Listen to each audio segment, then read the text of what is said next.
Time, the Honourable Jacqui Boydell. Thank you, Mr. President.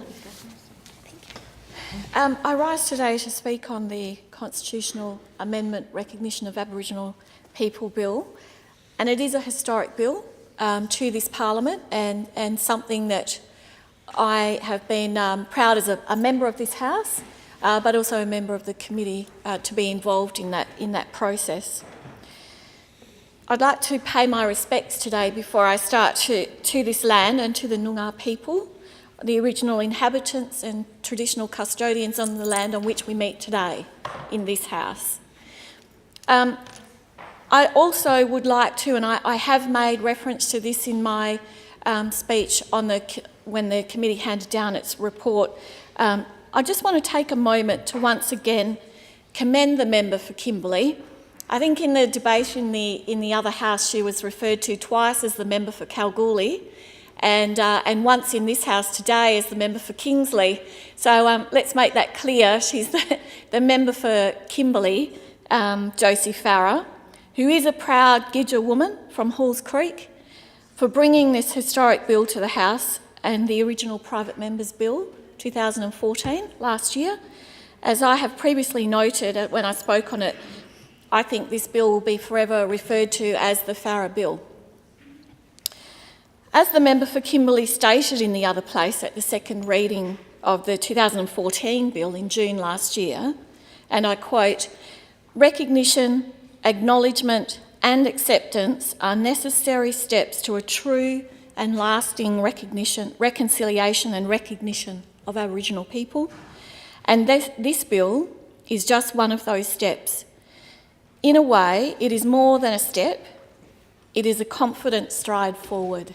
And I think that's a really profound way to sum up exactly what this Parliament is doing in recognising Aboriginal people in its constitution.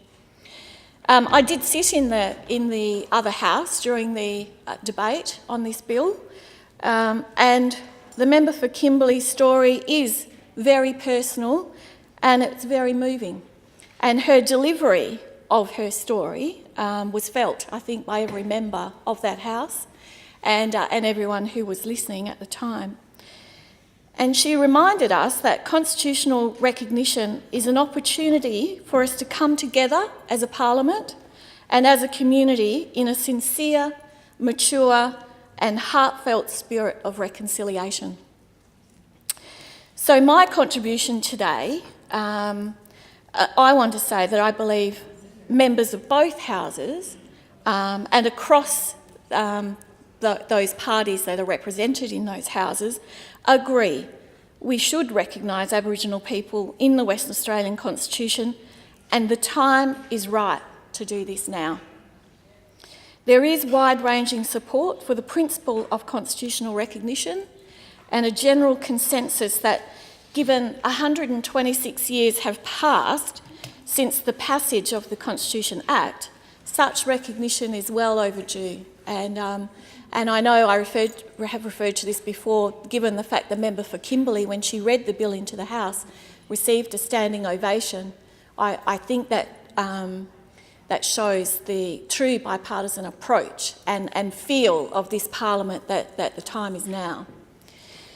Western Australia's founding document and its constitution is yet to include recognition of Aboriginal people. It will do by the passing of this bill, and it's something that every member of this Parliament should be proud of.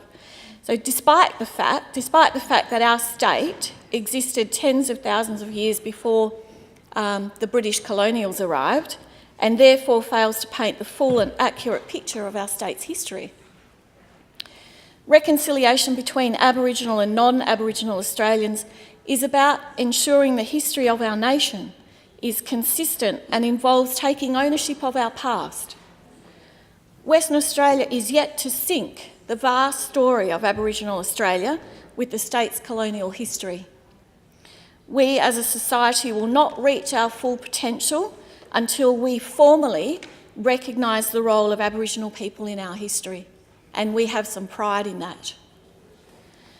As I stated in my maiden speech to this House, I highly regard Aboriginal culture and spirituality and I would like to see the day when all society understands and values our Aboriginal heritage. I also emphasise the need for children and families to understand where they fit in the world. Because if you don't understand that, you don't have a confidence to move forward in knowing where you came from, to know where you're heading. And I think this bill helps substantiate that for many Aboriginal people.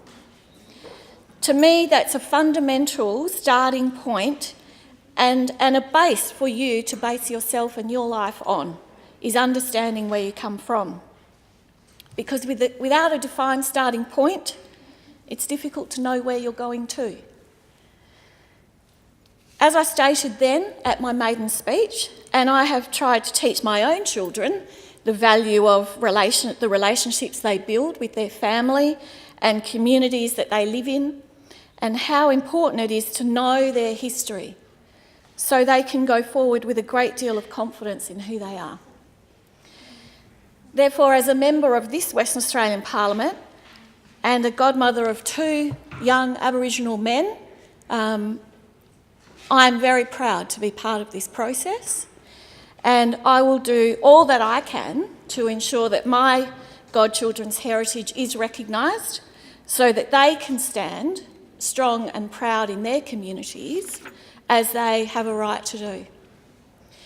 It's also heartening to know that successful constitutional recognition will also safeguard their proud Aboriginal heritage, and I know that this bill is important to them.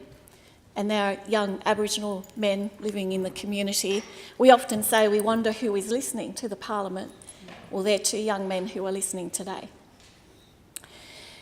It's for this reason I now want to refer also to the member for Victoria Park, Ben White's contribution. I was in the other house for his contribution as well to the debate last month. And he reminded us all that the actions of government, which saw Aboriginal people controlled and bullied and demeaned for many decades, have taken place in recent history. Not talking hundreds of years ago. It's within his family's recent history. And the resounding impacts are still felt today, as evidenced by his grandmother and father's story that he retold to the House. And I think that was a very poignant moment, and I was glad to be in the House to witness that. He rightly noted that while, yes, constitutional recognition is largely a symbolic gesture, we should not underestimate the importance of these amendments in changing the document that discriminated and excluded his people for over a century. The matter was referred, as we know, to a joint select standing committee. I was honoured to be a member of that committee, and I thank my other committee members. I want to formally do that. The chairman of that committee, the Honourable Michael Mission, the Deputy Chair, Josie Farah, member for Kimberley, the Honourable Sally Talbot, Murray Cowper and Wendy Duncan. We did have a very short space of time to report, and it was a complex issue that we were discussing, but the committee worked very well together, and I thank my colleagues for working with me over that period of time. The report made 2 recommendations. So firstly, the report's 16 findings concluded the words of the 2014 bill were a suitable starting point for considering an appropriate form of words for constitutional recognition in Western Australia, and recommended some minor amendments to improve readability. It was important to the committee that the words were simple and easy to understand. It was important to me as a member of that committee that we didn't try and complicate the issue, because as the owner of the bill, the member for Kimberley, it was important to her that the preamble we recommended was easy and simple to read, so that all people across Western Australia, including Aboriginal and non-Aboriginal people, could understand the intent of that preamble. Secondly, the report concluded that the 2014 bill appeared to be an option available to the Parliament should it wish to consider a bill to recognise Aboriginal people in the Constitution Act. And we have done that. The report also highlighted provisions in the Constitutional Act 1889, as the Honourable Sally Talbot referred to, that would be seen to be inconsistent with the spirit of reconciliation.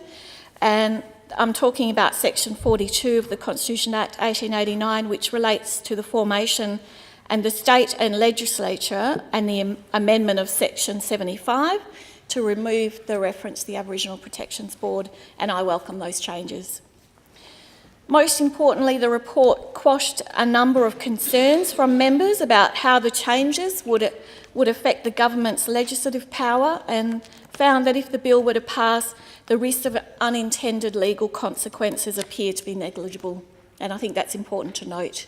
The intent of the bill is about reconciliation.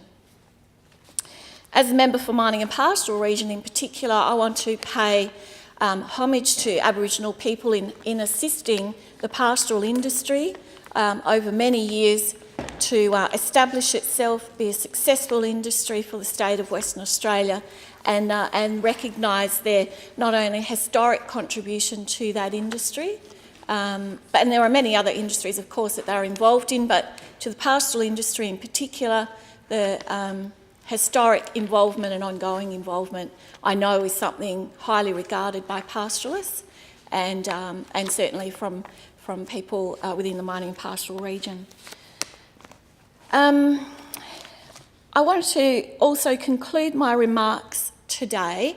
Two things that were raised in the debate in the other House, in the original 2014 debate on this bill, was the fear of this recognition of Aboriginal people, the fear that that would have on the pastoral leases, and the risk on pastoral leases as a result of passing this bill, and also the unintended consequence of maybe triggering the Futures Act under native title. And the committee did resolve that both of those areas were not areas of risk for the state.